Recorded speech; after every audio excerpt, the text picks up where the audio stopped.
Welcome back. It's 7:45. As families get ready for a new school year, there is a concern that American kids continue to fall behind in math learning. An organization called the Bedtime Math Foundation is hoping to change that with a new nationwide campaign.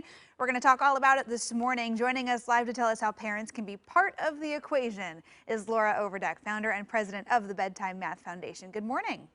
Good morning. Thanks for having me. Well, thanks for joining us. Yeah, it really is a kind of a math crisis in our nation. Kids falling behind in math, schools, families kind of looking at where can we fill in the gaps? What is the state of math skills learning right now? Well, so right now, nationwide, kids are behind in their math skills by 5 months, which is more than half a grade level.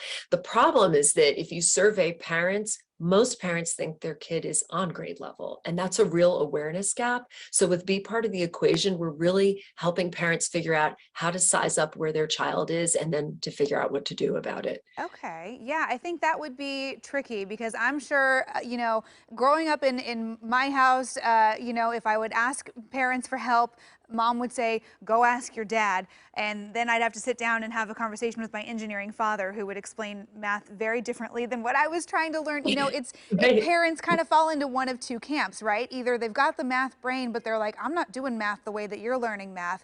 Or they're like, I haven't touched math since school. I don't want to do it. So what can parents do here to kind of keep tabs on their child's skills development? Right. Well, you've hit the nail on the head. This is so common that parents feel really at a loss when they look at their kids' math homework. What we're doing is reminding parents that we all graduated from elementary school, right? Like we all actually can do this, and we need to model that behavior for our kids. The first step in helping kids move forward is to not have math be something fearful, but math is cool and beautiful. Also, math is critical to real life. I think a lot of times when parents just want to avoid it, they say to their kids, oh, don't worry about that. I don't use math. Nothing is further from the truth. We use math every day, knowing whether a warranty is a ripoff, knowing whether the annual subscription to Netflix is better than the monthly. I mean, we're doing it all the time, and we want our kids to have those skills. Yeah, finding some of those real world examples I think are critical. And that's something, that your foundation can really help with, giving parents those ideas, how to get involved, how to talk about the importance of really investing in math education. What can parents do on that front?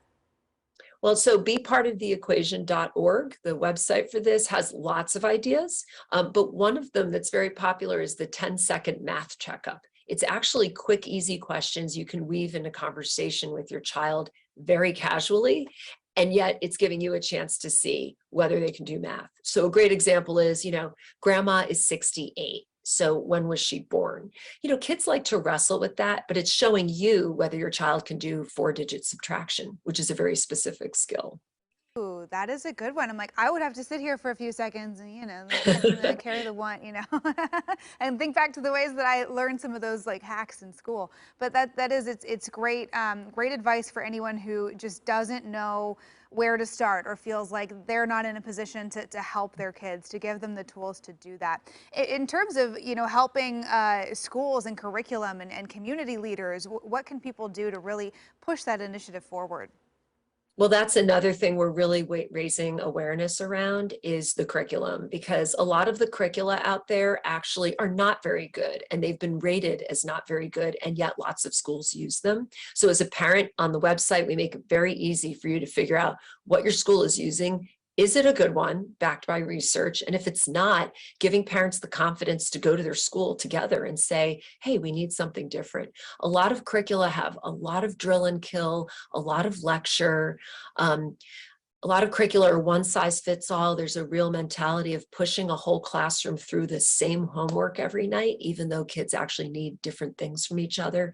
This is what we have to become aware of if we're ever going to close this big a gap. Yeah, absolutely. Some important info there and good to start thinking about with back to school right around the corner. Laura Overdeck, founder and president from the Bedtime Math Foundation. Thanks so much for joining us. Great. Thanks for having me. And if you want to learn more about being part of the equation, the new campaign, and some ways to help your kids improve their math skills, you can go to bedtimemathfoundation.org or be part of the equation.org.